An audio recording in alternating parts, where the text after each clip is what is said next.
Efésios 6, verso 10. No demais, irmãos meus, fortalecei-vos no Senhor e na força do seu poder, e revesti-vos de toda a armadura de Deus, para que possais estar firme contra as astutas ciladas do diabo. Porque não temos que lutar contra carne e sangue, mas sim contra contra os principados, e contra as potestades, e contra o príncipe das trevas destes séculos, e contra as hostes espirituais da maldade nos lugares celestiais. Portanto, tomai toda a armadura de Deus, para que possais resistir o dia mau, e havendo feito tudo, ficar firme. Estais, pois, firme, tendo cingido vossos lombos com a verdade, vestida a couraça da justiça, e calçado os pés da preparação do evangelho da paz, tomando sobretudo o escudo da fé, com o qual podereis apagar todos os dardos inflamados do maligno. Tomai também o capacete da salvação e a espada do Espírito, que é a palavra de Deus, orando em todo tempo, com toda oração e súplica no Espírito, e por todos os santos. Amém, irmãos? Amém. Vocês conseguem levantar uma de suas mãos e dizer assim comigo: Senhor Jesus, eu creio no poder da sua palavra. Digam amém. Amém. Pode sentar nos seus Glória a lugares, Deus. para a glória do Senhor Jesus. Glória a Deus. Meus irmãos, nós vivemos dias, que se nós não tivermos revestimento, não é só vestido, você tem que estar revestido. Aleluia, Jesus. Se nós não tivermos o revestimento do Espírito Santo, nós vivemos uma época em que para as pessoas deixar o caminho, abandonar, é muito fácil. É muito fácil. O mundo é muito atraente, o mundo é muito desejoso, o mundo, meus irmãos, ele é falso em todos os sentidos. Meu Deus. No mundo nós nunca, jamais vamos encontrar segurança, jamais vamos encontrar salvação. No mundo jamais vamos encontrar paz. Meu Deus. No mundo não existe nada disso. Você quer ver? Jesus chegou a dizer assim: o mundo jaz no maligno. Então, se esse mundo corrompido pelo pecado, corrompido pela iniquidade, ele já está no maligno, o que eu, como cristão, os senhores, as senhoras, como pessoas cristãs que servem ao Senhor Jesus, vamos esperar do mundo? Não, o mundo, sabe o que tem no mundo? Lembra que Jesus, na oração do Pai Nosso, no capítulo 17 de João, ele diz assim na oração: no mundo tereis aflições.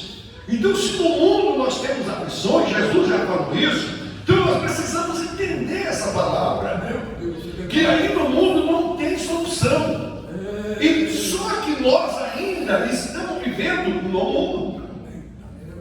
Você ainda depende do mundo. A igreja ainda está no mundo, mas nós não somos mais. Glória a Deus. Você entendeu? Você está no mundo, mas você não é mais do mundo. Nós não somos mais do mundo. Graças a Deus. Compreende isso? Então, para que eu possa me sustentar, para que eu possa permanecer, eu preciso estar revestido do poder de Deus, revestido da glória, revestido da unção, revestido através de oração, de jejum, de obediência e de renúncia. renunciar a si próprio. Aí nós estamos então se revestindo da armadura de Deus. E Paulo, diante da necessidade da igreja que estava em Éfeso ser revestida, porque Paulo, em uma outra carta, ele diz que lá em Éfeso ele teve luta, muita luta contra as bestas. Ele teve luta terrível com pessoas que eram totalmente possuídas por demônios e que ocupavam a cargo e posição na cidade de Éfeso. Então Paulo teve um embate, ele teve uma luta ali, quando ele abriu a igreja, quando ele pregou, quando ele constituiu obreiros naquela cidade, naquela região de Efésios. Irmãos, então ele começou a entender que ali havia uma legião de demônios que estava naquela localidade, estava ali naquela região. E como que a igrejinha do Senhor Jesus ali ia sobreviver? Aquelas irmãs como vocês, aqueles irmãos como nós, né? Que a gente não tem condição de revidar nada no mundo, a não ser só baixar a cabeça e chorar na presença de Deus. Meu Deus, É ou não é verdade? Então Paulo está dizendo, vocês precisam do revestimento. aleluia. Aí em Éfeso tem umas bestas terríveis, disse Paulo, que lutaram contra mim. Eu tive um combate contra esse pessoal terrível que existe nessa localidade. E agora eu não estou mais aí com vocês, vocês estão aí, mas Deus está com vocês. Aleluia. O Espírito Santo está com vocês. Aleluia. E se vocês se revestirem do Espírito Santo, vocês ficarão firmes na presença do Senhor. Vocês estarão salvos em Cristo Jesus. Então Paulo diz, no demais, irmãos, revestido do Senhor e de toda a sua armadura. Então ele dá aqui para nós uma listagem importante de como nos revestimos do poder de Deus. Porque muitas vezes a gente acha que revestimento, meus irmãos, é só orar meia hora por dia e acabou a conversa. Não, vai muito mais além. Vai muito mais além. Você tem que orar, você tem que vigiar, você tem que perseverar, você tem que ficar firme, você tem que continuar marchando em direção ao céu, você tem que anunciar o reino de Deus também para aqueles que estão à sua volta. Então é uma série de situações que a gente precisa estudar, analisar e se envolver com a palavra. Então ele diz aqui, não demais, irmãos meus, revestimos, fortalecendo no Senhor e na força do seu poder. Agora, como que a gente se reveste? Vamos começar a entender isso aqui. Aleluia. Sabe como é que eu entendo isso aqui, presbítero Antônio e igreja do Senhor? Eu me revisto de Deus quando eu começo a vigiar. Eu começo a vigiar com os meus olhos, dominar eles. Você entendeu? Quando os olhos olham para certas situações, eu já recebo uma mensagem do Espírito Santo, vigia. É não é verdade? Porque os olhos nossos é a janela de entrada de todas as coisas, seja boa, seja ruim. Ele vai focar e vai vir para dentro do seu entendimento, do seu cérebro. Ele vai processar os dados que os seus olhos vão enxergar.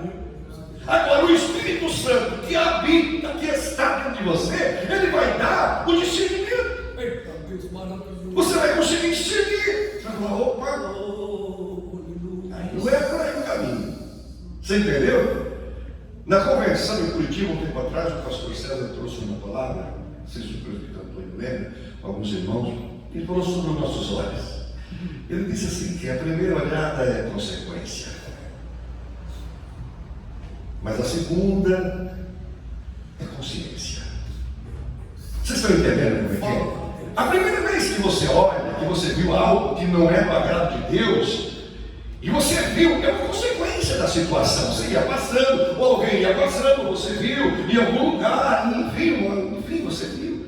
Então isso significa consequência da vida. Agora, quando a gente vê, e depois você fala, não vou, peraí, que agora eu vou. Você entendeu? Você vai começar a trazer aquela mensagem para dentro do seu interior. Seja ela positiva, ou seja ela negativa. Se for uma coisa boa que você viu, se for algo edificante, algo maravilhoso, alguém pregando, alguém cantando louvor, alguém dando testemunho,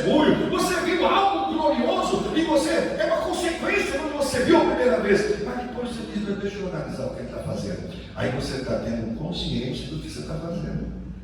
Ele está pregando, está dando testemunho, o jeito dele, o jeito dela, a forma de comportar, a forma de falar, a forma de agir, a forma de ter um comportamento. Você entendeu?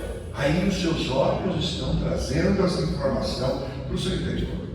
Então, quando eu começo a vigiar, eu começo a me revestir. Aleluia. Receber uma vestimenta poderosa.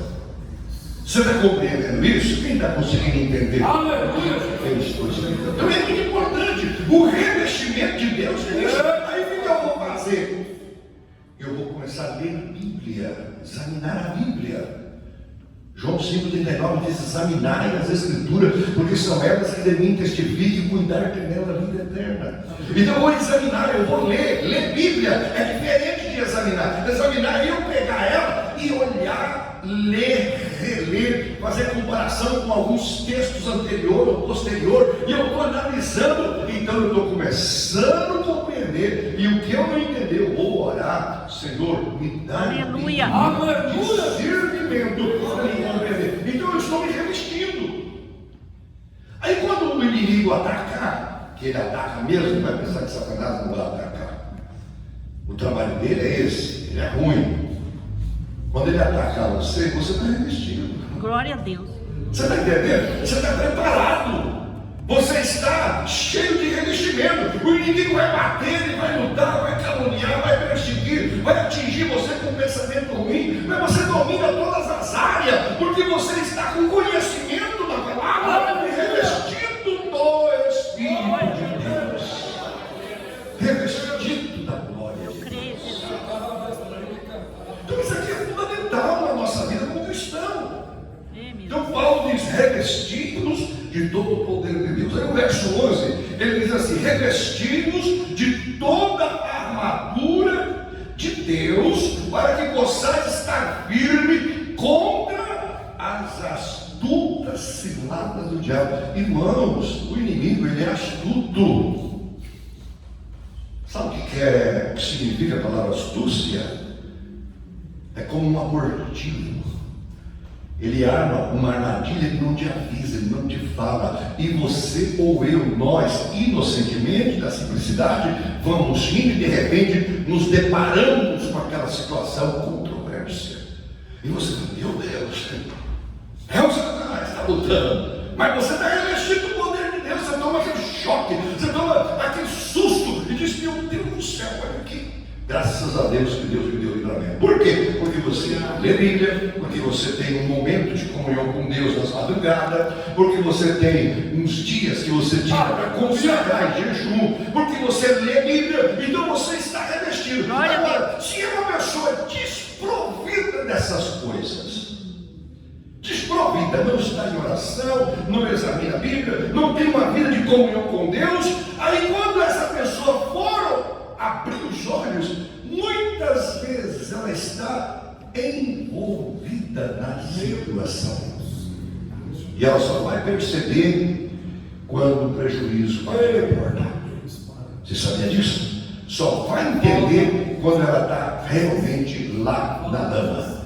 Meu Deus, o que eu fiz? Claro, não vigiou, não orou, não se revestiu do poder do Senhor Jesus. Aí essa pessoa então se torna uma presa fácil do inimigo. Meu Deus. O inimigo vem e arrasta com qualquer palavra, com qualquer incentivação, vem e arrasta a pessoa e leva embora para o mundo. Agora, uma igreja, um irmão, uma irmã que anda revestido do poder de Deus, Satanás vai bater, mas não vai conseguir. Glória a Deus. Vamos lá. Para que possais resistir firme contra as astutas ciladas do diabo. Então, o que eu acabei de explicar: o inimigo é traiçoeiro, sorrateiro. Ele vem de mansinho, devagarinho, tentando colocar uma cunha. Quem sabe o que é cunha? Quem trabalha na roça sabe. Eu achei muita madeira na roça para fazer cerca, para prender gado, né? Então você pega uma tora grande, você dá uma machadada bem dada, abre uma frestinha pequenininha, porque não vai rachar na primeira machadada. Aí você pega uma cunha de ferro pontuda, coloca em cima de uma marreira de 5 quilos E vai batendo, a madeira vai cedendo, ela vai cedendo. Aí ela não cedeu, você bota outra cunha, a outra, daqui a pouco a tora, abre. Assim é o Satanás, é o inimigo. Ele bota uma cunha na cabeça da gente de mau pensamento, a gente fica alimentando aquilo. Não é verdade isso, irmão? Vamos ser sinceros. A gente fica ali naquele jogo de empurra. Será que não mais? Tá bom, e vai alimentando. Irmão, assim, toma cuidado com os pensamentos. Meu Deus! Muito cuidado. São eles que geram as decisões. E depois de uma decisão tomada, aí vem as consequências.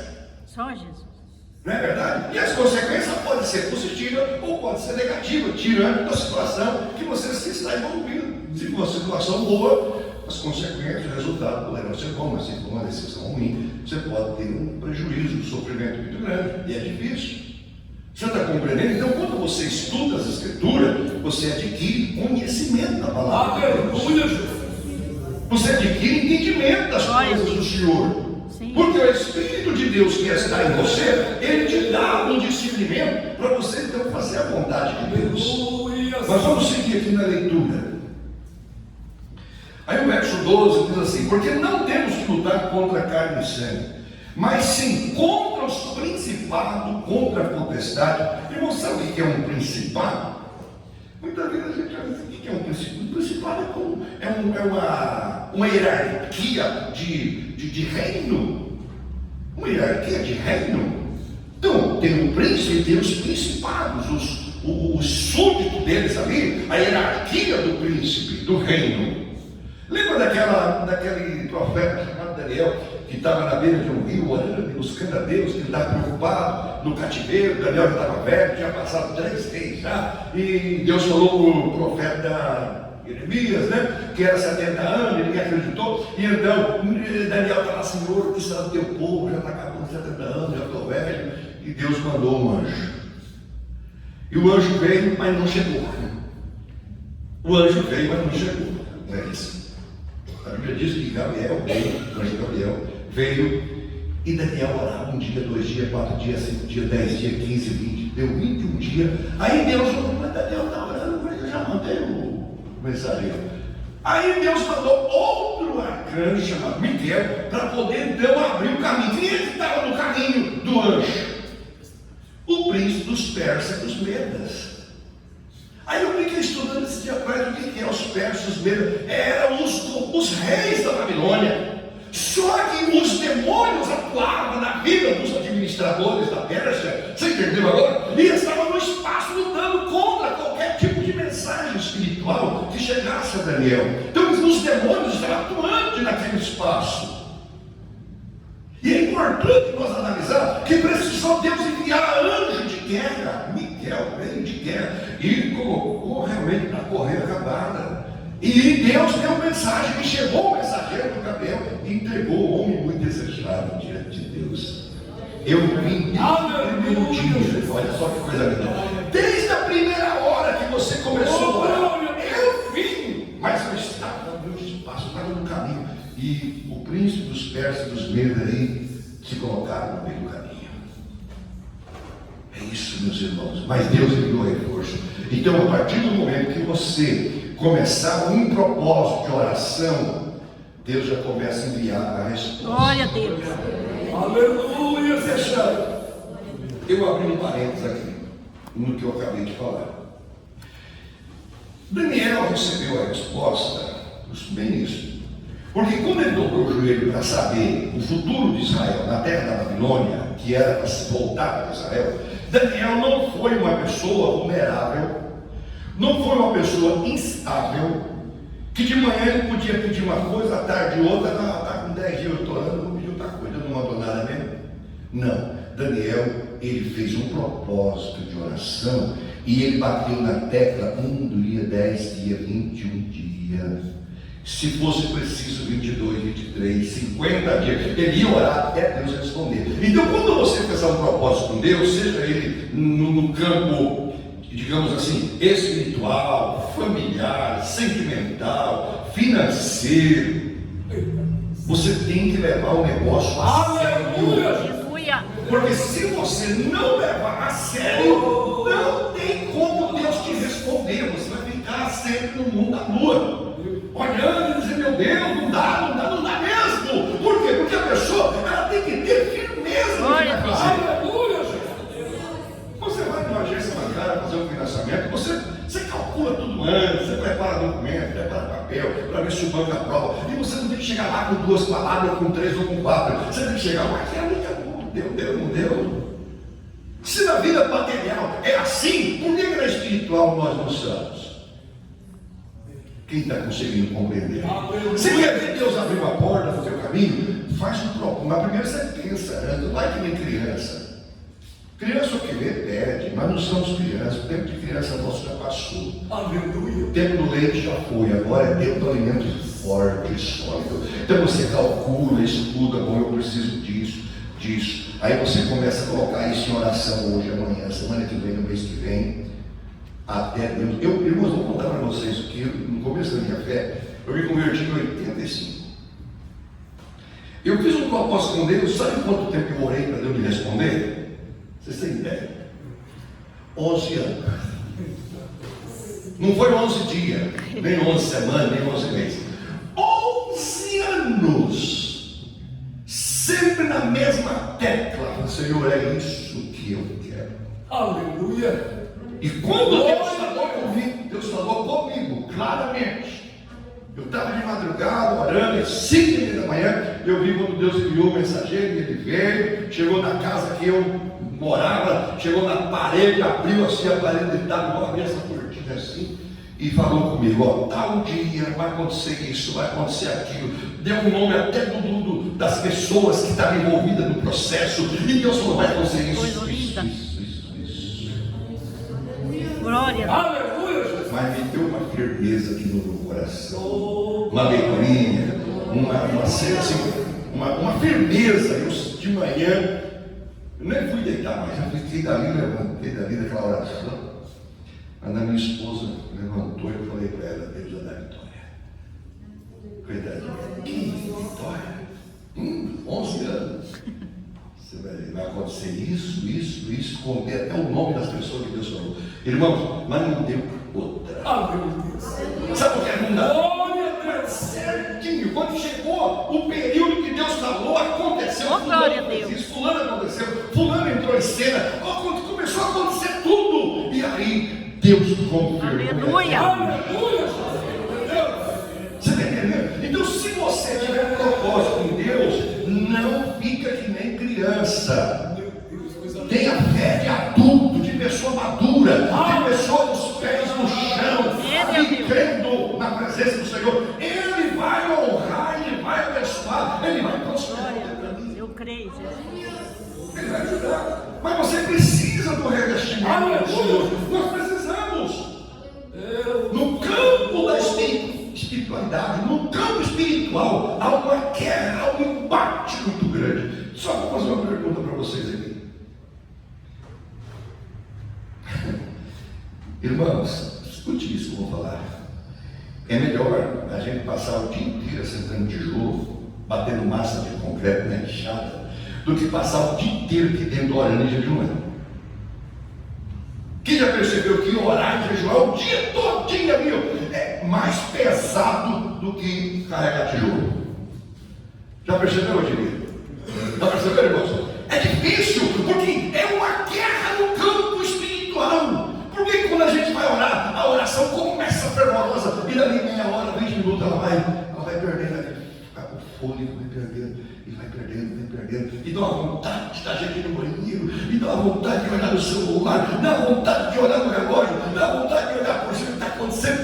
É uma sensação assim, que você fala: meu Deus, que guerra! Pare e pensa, nós estamos vivendo isso. Verdade. Então, se nós vencer no mundo espiritual, o material nós vence. Glória a Deus. Sabe o que Jesus falou sobre isso? Ele falou assim: olha bem o que ele falou, presta atenção, ele é o nosso mestre. Ele está vivo. Ele diz assim: buscai primeiro o reino Aleluia. de Deus e a sua justiça.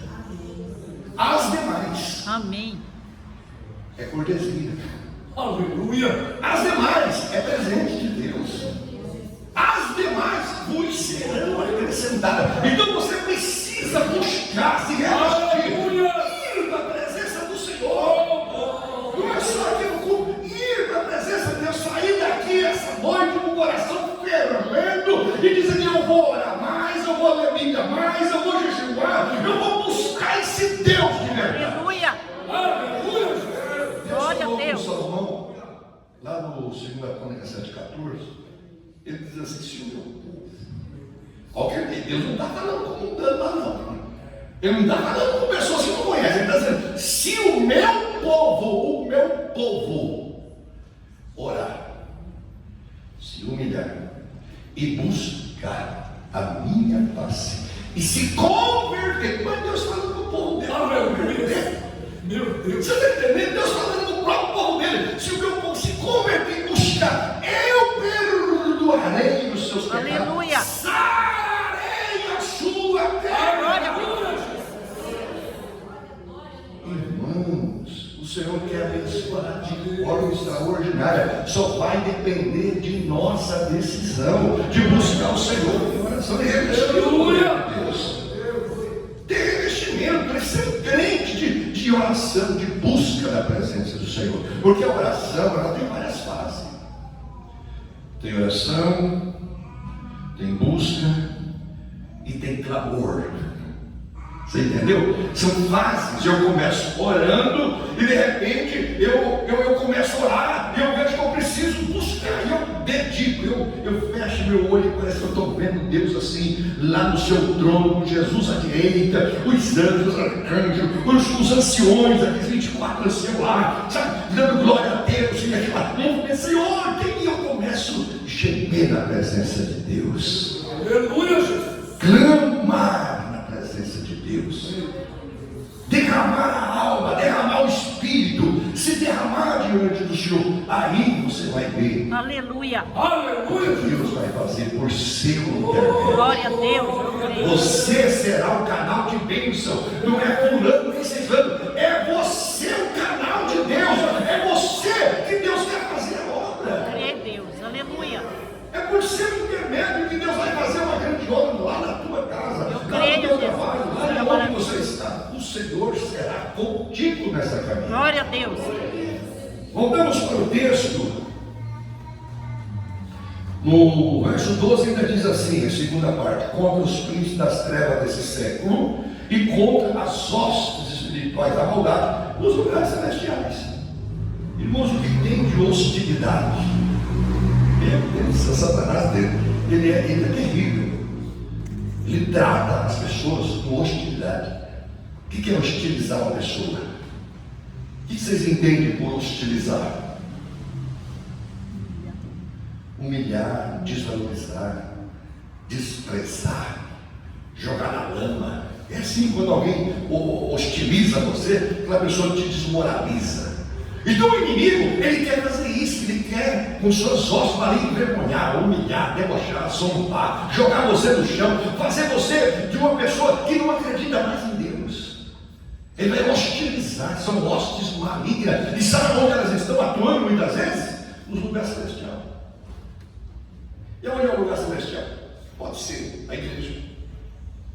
Pode ser dentro do nosso lar, que a nossa casa, a partir do momento que você começa a orar com sua esposa, com seu marido, ela torna-se celestial.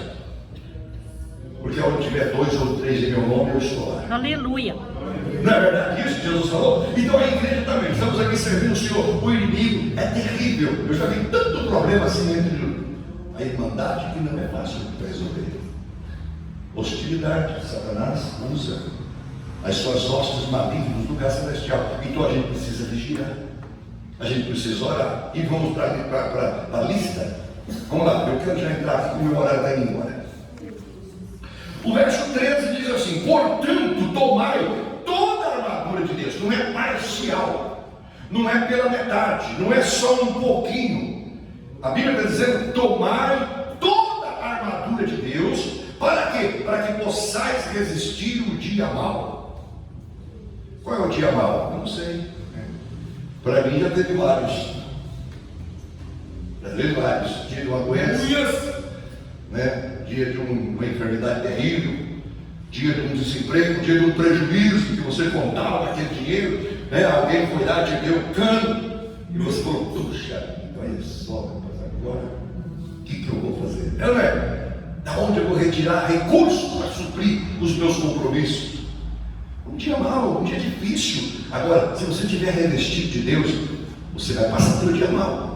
Não é que vai ser livre, mas você terá força para superar, inteligência para poder absorver aquilo dali e resolver a situação. Aleluia. Deus te dará entendimento, porque Deus habita dentro de você. Você é altar de Deus, você é fonte do Deus vivo. Então, na hora que vem o dia mau, você vai sofrer o impacto, mas você vai absorver. Aleluia. Você vai resolver. Não, tá bom. Deus abre uma porta para mim, outra aí. E Deus abre o nome do Senhor glorificado. Amém. Glória a Deus. Abençoado. Amém, irmãos? Vamos lá. Depois de haver feito tudo, aceitou Jesus, deixou o mundo, deixou as coisas do mundo, tudinho, agora toma ceia. O que eu faço agora? Firme. Fica firme.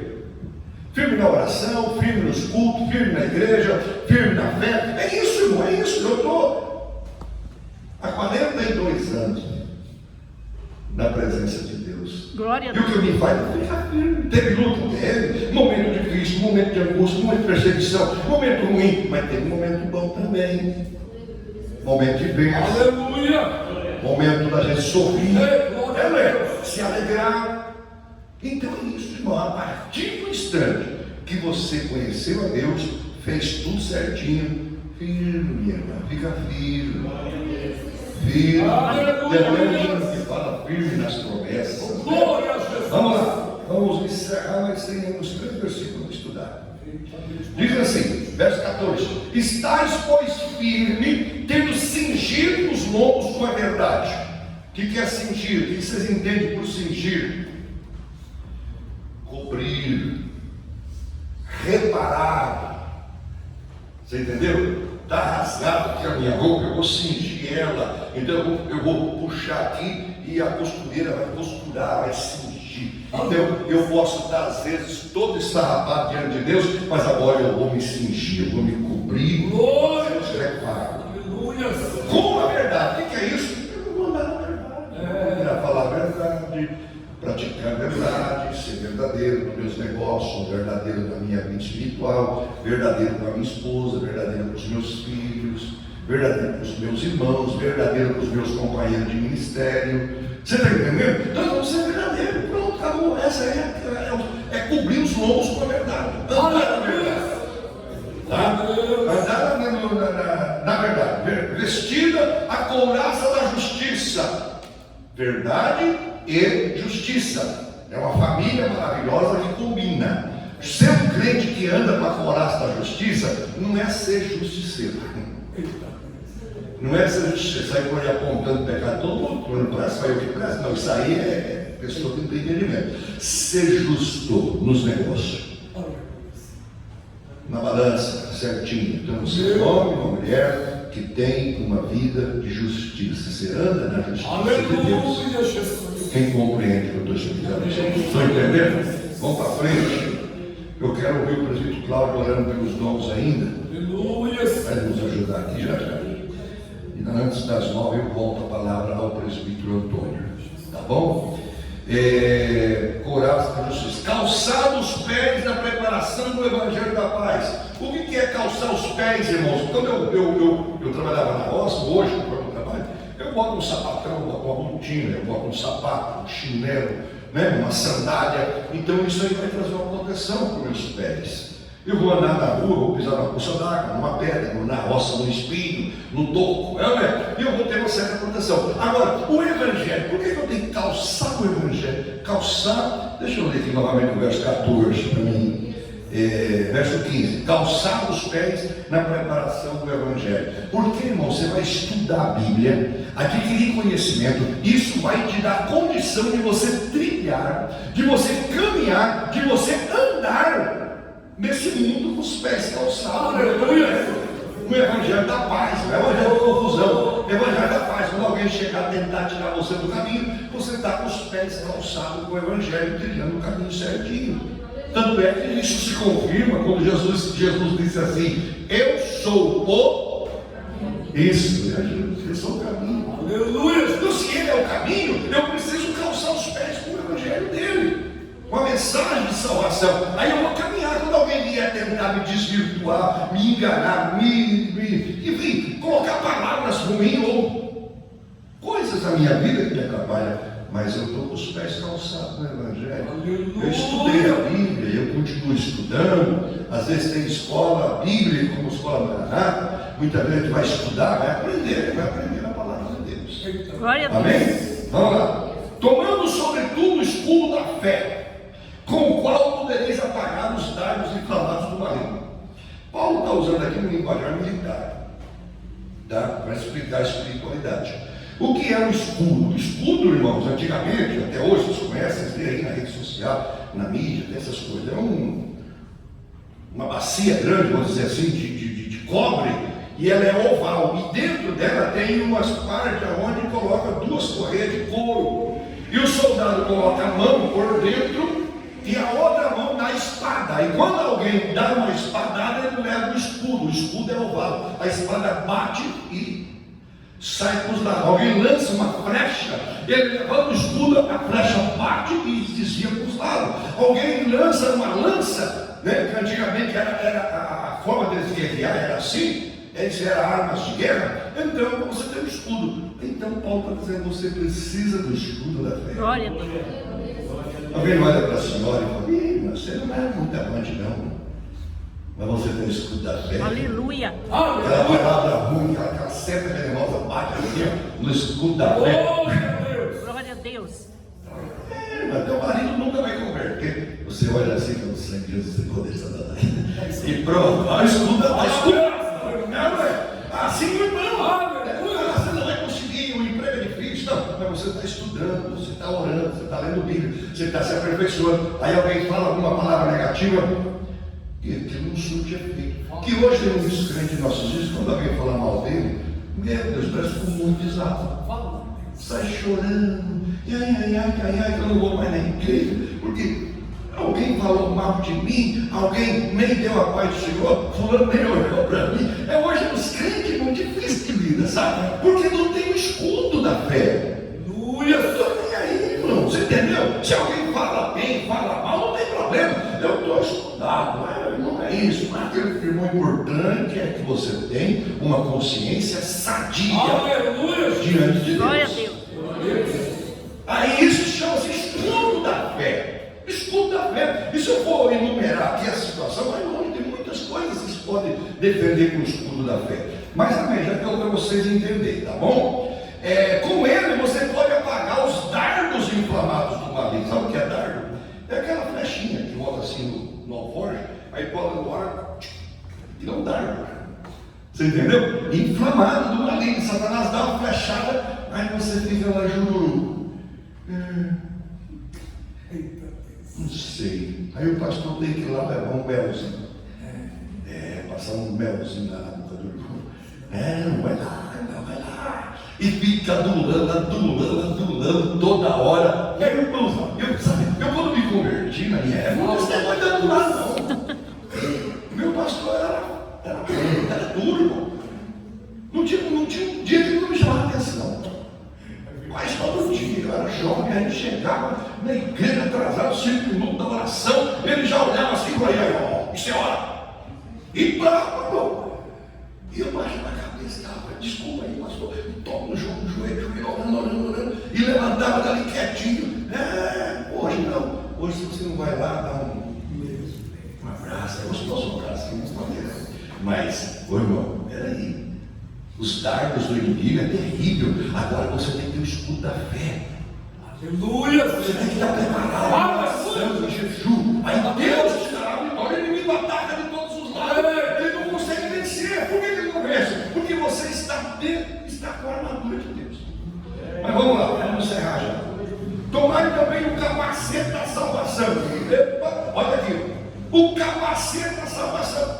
Irmãos, quando eu estava no exército brasileiro, a gente ia para os campos de batalha, então eu tinha um capacete de fibra na cabeça, de fibra, aqueles capacetão de fibra, nivelado. Quando nós íamos para o campo de tiro, aí eles colocavam um capacete de aço sobre o capacete de fibra. Aquilo parecia o sino da igreja católica. Se batia uma marinha da mata assim, essa coisa. Por que, capitão? Linguajar militar, eles falaram que nada, seu legal.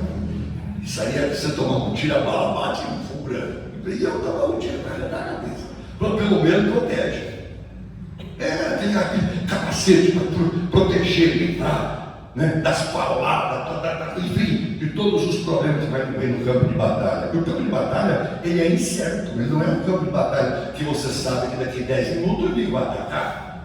Você não sabe, você tem que ficar por qualquer momento ele vai atacar. Aleluia! E é a hora que você menos espera. Meu Deus, é verdade. Então o capacete da salvação é você acreditar que você é salvo, lavado, Glória a Deus. no sangue de Jesus.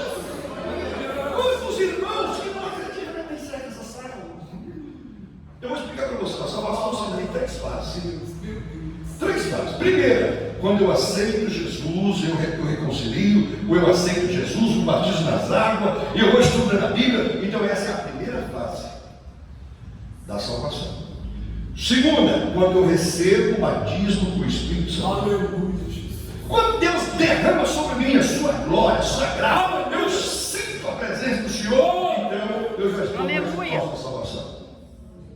E a terceira fase, final, qual que é?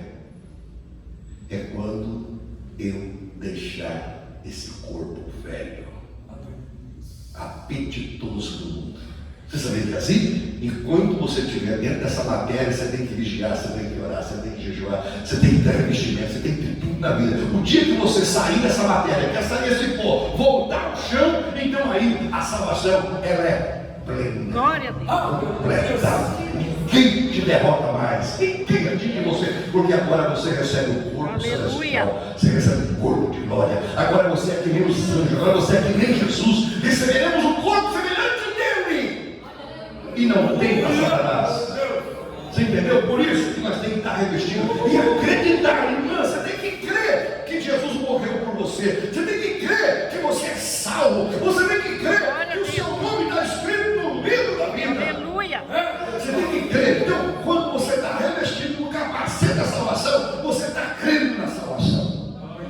Eu creio na minha salvação. Amém? Amém. Vamos lá. Onde é que nós falamos mais? Bom, o capacete da salvação, a espada do Espírito. Você não pode também entrar numa guerra sem arma. Como é que você vai guerrear sem nada? Vai tomar burbado o tempo todo? Não, meu irmão, você tem que dar umas espadadas. Tem que dar umas espadadas para o inimigo. E qual é a arma? É a palavra. É a palavra que está na tua boca, que você vai pregar. Você vai confrontar o inimigo com a palavra de Deus. Ela é uma arma poderosa. Você desmonta o diabo, desmancha o ninho do cão. Você arranca a pessoa das drogas. Você tira a pessoa da macumba pelo poder da palavra de Deus. Glória a Deus. Você tem. Aleluia. Você entendeu? Aí na sequência vem a palavra que é a palavra de Deus. Depois, orando em todo o tempo. Orando, buscando, consagrando a vida. Isso aqui não precisa nem falar muito, que todo mundo sabe. Tem que orar, tem que jejuar, tem que buscar o Senhor. Amém? Quem compreendeu, diga amém. Amém. Quem recebe essa palavra? Você recebe. Grava isso no coração. Pelo amor de Deus, grava isso. Que você vai ver o que Deus vai fazer na tua Glória a vida. Deus. Ficamos em pé em nome do Senhor Jesus. Aleluia. Vamos ofertar primeiro na casa de Deus.